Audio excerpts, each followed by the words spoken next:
अब क्या बताते हैं, जब ये प्राणी दरबार में खड़ा होता, धर्मराज के दरबार में,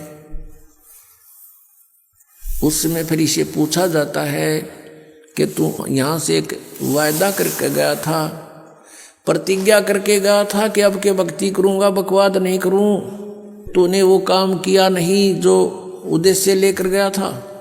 तो ये जीव क्या कहता है वहाँ पर, ये न्यू बहाना मिलाता है कि हे भगवान,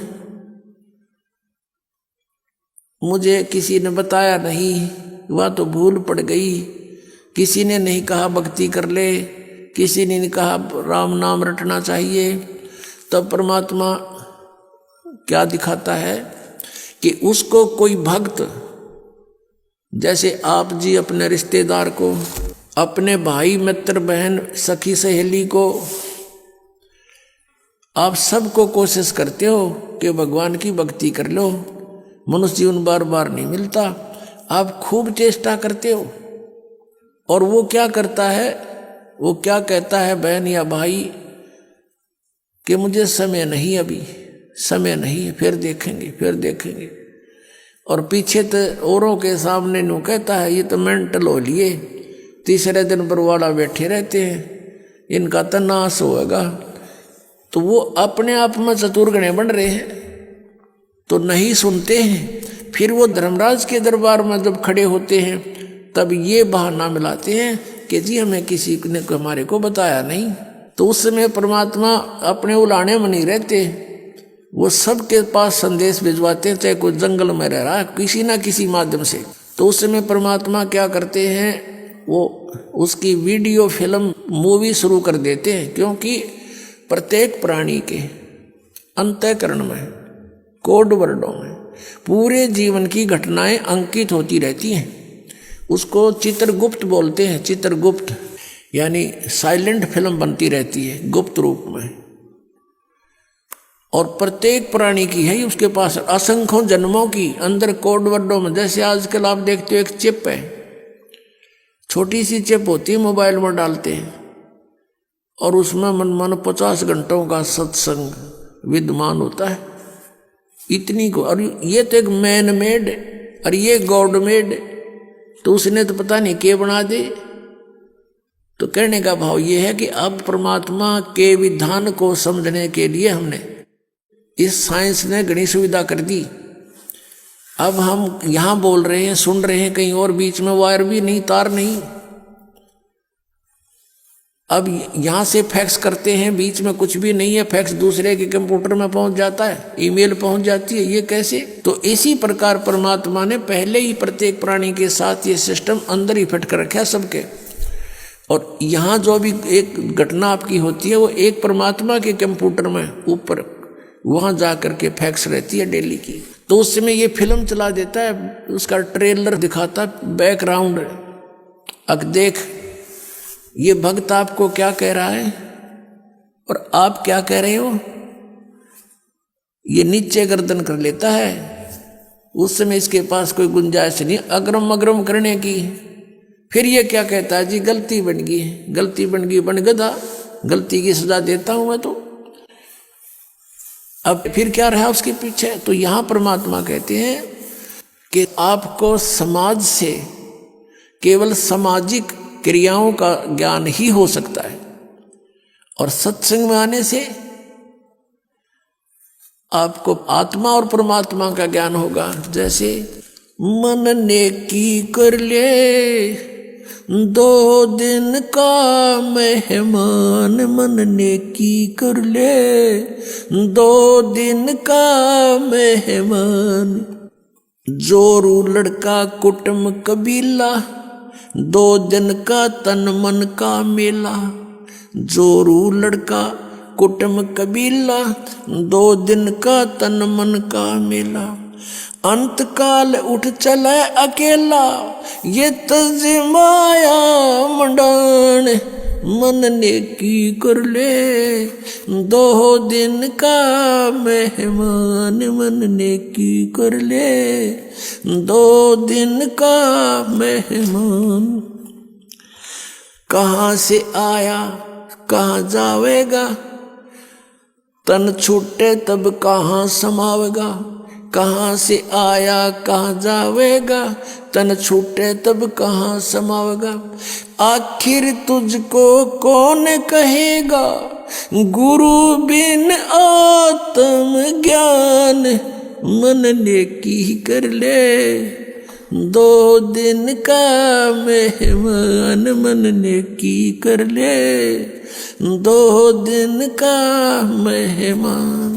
कौन तुम्हारा सच्चा साईं, झूठी है ये सकल सगाई। अब परमात्मा कहते हैं तू नो पहचान कर ले, तेरा सच्चा मालिक कौन है, सच्चा साईं कौन है। और फिर कहते हैं ये जो तेरे नाते हैं, रिश्ते हैं, ये तो अस्थाई है। आपको यहाँ एक लालच में भलो कर रखा हुआ है। कौन तुम्हारा सच्चा साई, झूठी है ये सकल सगाई। चलने से पहले सोच रे भाई, कहाँ करेगा विश्राम, मन नेकी कर ले, 2 दिन का मेहमान, मन नेकी कर ले, 2 दिन का मेहमान। हर हट माल पनगट जो भरीता, आवत जात बरे और रीता, जुगन जुगन तू मरता जीता, करवा ले रे कल्याण, मन नेकी कर ले, 2 दिन का मेहमान, मन नेकी कर ले, 2 दिन का मेहमान। 184 की सह तरासा, ऊंच नीच घर लेता बासा। 184 की सह तरासा, ऊंच नीच घर लेता बासा। कह कबीर सब मिटाऊं रासा, कर मेरी पहचान, मन नेकी कर ले, 2 दिन का मेहमान, मन नेकी कर ले, 2 दिन का मेहमान। 184 की सह तरासा, ऊंच नीच घर लेता बासा।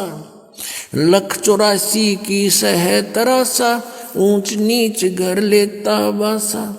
कह कबीर सब मिटाऊं रासा, कर मेरी पहचान, मन नेकी कर ले, 2 दिन का मेहमान, मन नेकी कर ले, 2 दिन का मेहमान। अपने आत्माओं, हम बहुत ही अनजान हो चुके हैं, भगवान से दूर हो लिए, और हम इस काल के इन नकली चोचलों में घने रंगे जा चुके हैं। हम अपने परमात्मा को पहचान नहीं पा रहे। अब परमात्मा आए, आप देखोगे इतना मोटा कबीर सागर है, कबीर साहब की वाणी, कबीर साखी न्यारी रहेगी, कबीर बीजक अलगत है, और कबीर साहब की शब्दावली न्यारी। तो उस परमात्मा का उद्देश्य क्या था इतना थूक बिलोने का? क्योंकि वो हमारा पिता है और वो चाहता है कि अपने बच्चों को मैं ऐसा ज्ञान दे दूं ये मुझे पहचान ले। और परमात्मा को ना पहचान कर हम इस काल के जाल में असंख्य युगों से फंसे हुए हैं। अब इसमें क्या बताया है कि मन नेकी कर ले तो 2 दिन का मेहमान। इस संसारिक सुख को, संपत्ति को जोड़ने में अपना जीवन नष्ट ना करे, और जो तुझे मिलना है वो निर्धारित कर रखा है पहले ही, इससे कम नहीं रहेगा, ज्यादा नहीं मिलेगा तुझे। हम भगवान के विधान को भूल के और दुखी हो रहे हैं।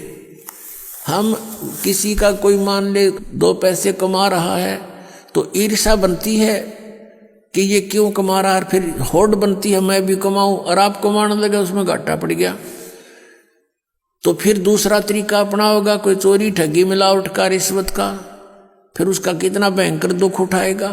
तो कहने का भाव ये है कि इस तरह की जो पीड़ाएं हमें हो रही है बिना ज्ञान के हो रही है। अब भगवान आकर के हमें क्या बताता है कि तेरी पत्नी और पुत्र, जोरू लड़का और ये कुटुंब कबीला, ये 2 दिन का तेरे तन मन का मेला, और अंत समय उठ चले अकेला। ये तज माया मंडान, जो तूने बैंक बैलेंस बना दिए, माया के ढेर लगा रखे हैं, 1 सेकंड में छोड़ कर चला जाएगा। इसने पता नहीं किस पर दुरुपयोग करेंगे तेरे पुत्र, और दंड तने भोगना पड़ेगा जो इसे पाप से पैसा जोड़ा। और फिर क्या बताते हैं, कहाँ से आया कहाँ जावेगा, तन छूटे तब कहाँ समाओगा। अरे हम घर से चलते हैं, जिस दिन किसी कारण से हम दूर देश जाना होता है दूसरे शहर में, तो जाने से पहले रात को रुकने की व्यवस्था कर लेते हैं कि कहाँ पर रुकेंगे। कुछ ना कुछ सोच कर चलते हैं, चाहे ये सोच कर चलें होटल में रहेंगे, या ये सोच कर चलें कि वहाँ धर्मशाला में रहेंगे, या कोई मित्र रिश्तेदार का कोई एड्रेस ले लेते हैं। और संसार छोड़कर चलते हैं हम, कोई एड्रेस लेकर नहीं चलते, ना कोई व्यवस्था पैसे जेब में लेकर चलते कि वहाँ कुछ आगे जरूरत पड़ेगी।